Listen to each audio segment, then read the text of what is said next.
Want to make money? Want to be successful? Of course you do. Let's imagine that you start a business and it does really well and you're making, hundreds of thousands of pounds. And in the first year you make $1 million. And you keep that business going. And a few years later, you've made 10 million. And a few years after that, you've made 100 million. And after 10 years, after starting a few new businesses, a few things on the side, you suddenly find that you're aiming for the billion. Now that's a real achievement, isn't it? That's something to go for. So you get together with your team and you say, let's make a great big push this year and let's make sure that we get up to that billion. Okay.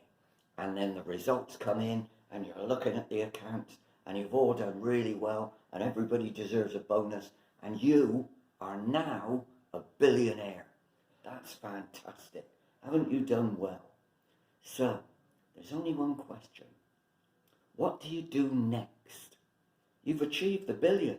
You've got a very successful business that's controlling a whole set of other businesses. You're employing loads and loads of people. You've spread your wings across the water and you've got businesses abroad.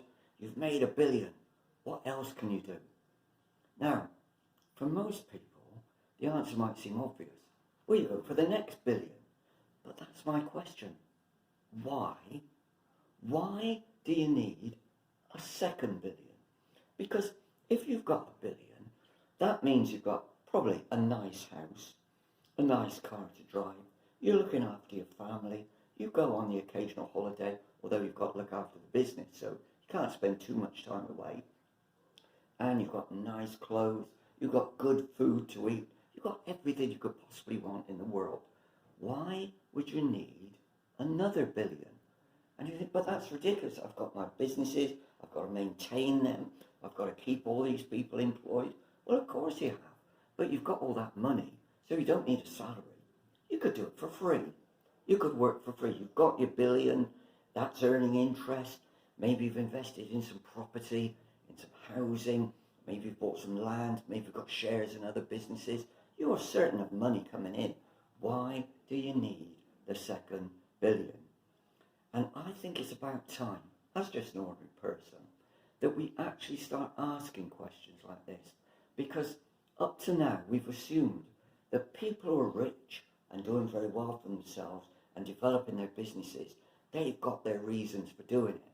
And what I'd like to suggest is, if you've got $1 billion, it may be that you want to prove you're successful, you've got a good idea, you want to make sure it works in the world, maybe you want to change things in the world. But once you've got $1 billion of assets, why do you need any more? Why do you have to keep going? And what I'd like to suggest is, it's nothing to do with money, is it? It's about how you feel about yourself, about your business, about the people you work with. It's got very little to do with reality. It's got to do with when you sit back and think, I'm a billionaire. How do you feel about that? Rich people can be very strange about money, and I'll give you a couple of examples. In this country, we've got a singer called Elton John, and he's been very successful ever since the 1970s. He's made some records, he's written loads of songs, he's been out on tour, and he's got a lot of money in the bank. But he's one of the people who got involved in the argument about Europe because he said that in Britain, we're paying too much tax. Okay, he's paying too much tax. So let's imagine a situation. He goes to see his tour manager, and his tour manager says, Elton, we've arranged for you to go round a few cities in Europe and sing your songs, and you're going to earn a bit of money. And we've done a calculation, and it looks like, well, you're going to earn 10 million over the next couple of months.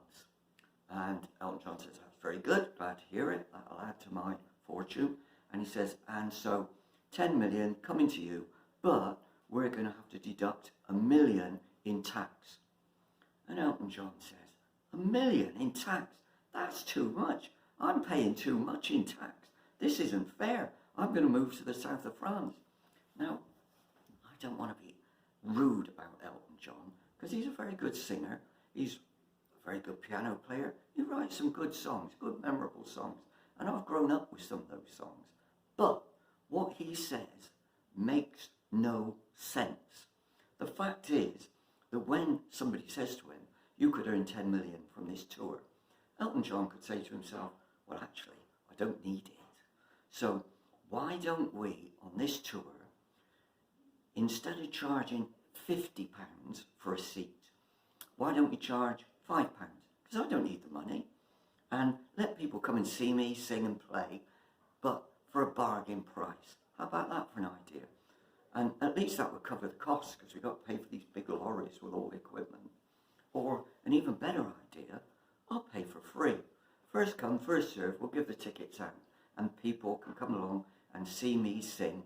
I'll sing my songs, they'll enjoy it, but I don't need the money. Now, how do I know that Elton John doesn't need the money? Because every year he's in the Sunday Times Rich List. And he's in the front of the Sunday Times Rich List because he's one of the richest people in Britain. And it's been estimated that his fortune is about 350 million, probably going up a bit now. So he owns houses, he owns wardrobes, he owns lots of frocks, plenty of shoes, he owns quite a few pianos, he owns a holiday home, and so on. He doesn't actually need 10 million from touring. So why does he make a fuss about it? Why does he say, I go on tour, I earn 10 million, and the taxman's taking 1 million off me, that only leaves with 9.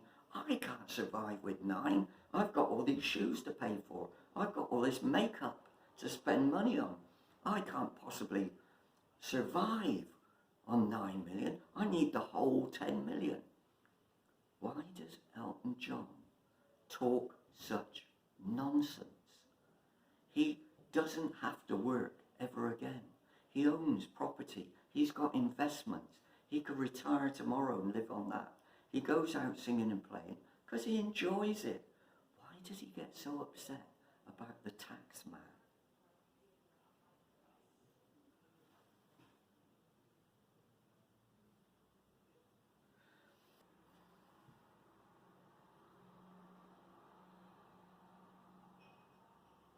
I don't mind rich people. I've got nothing against rich people. I'd like to be rich myself. If richness is such a great idea, why aren't we all rich? And the strange thing is that only a few people seem to go in for it. Only a few people actually get to be billionaires, the people with the drive and the initiative and so on. That's what we believe, isn't it? And therefore, if they earn $1 billion, good luck to them. We ought to congratulate them and say they've done a good job and not argue about it. On the other hand, I think it's about time that we called out the nonsense. If you want to run a business and if you want to make $1 billion, that's fine. But then, when you start going for your second billion, don't start making excuses. Don't start saying that it's all about maintaining the business and so on. It's about your ego, isn't it? It's about the fact that people respect you because you're a billionaire and you think, well, if I had 2 billion, people would respect me even more. And it's about the fact that there's a guy over there and he's nearly a billionaire, and so if you're a billionaire, you want to do better than him. That's what it's about, isn't it? It's about ego. You want to be the best. You want to be more important. You want to have a bigger house. You don't need a big house with 8 bedrooms, but that guy over there, he's got a house with 6 bedrooms, so you need a house with 8 bedrooms. Let me tell you a story. I was out driving this morning and I was going along the road, going round the ring road around Manchester on my way to Salford, and a big car whooshed past me, and it was a Bentley. Back in the old days, this country had Rolls Royces, but they've been sold to the Germans, and we had Bentleys, so they were the second best car in the whole country. And that person was driving the car. He was driving it very fast. Now, that makes no sense, because maybe he's a millionaire, he can afford to drive a Bentley, but in that case, why does he have to hurry to a meeting? He's got a meeting to go to, and it's going to start at 12 noon, okay? What time does that meeting start? Surely the answer should be that meeting starts when he gets there, because he's the most important person in the room, right? If you have to hurry to a meeting, then you can't be that important. Even if you're driving a Bentley, you can't be that important if you're scared about being late. No, no, no. It's time to call out the nonsense. Billionaires don't need a second billion. Elton John doesn't need to worry about taxes. It's all about ego. The person driving fast in a Bentley is saying, look at me, I'm important, I can go down this road quickly, and you have trouble keeping up with me. That's what it's about. It's about ego. It's not about business. It's not about employing other people. It's not about serving the planet. It's about feeling that without the things, without the big house, without the big car, maybe you're just going to be like everybody else. That's why the billionaire needs another billion to prove yet again that he's not like everybody else.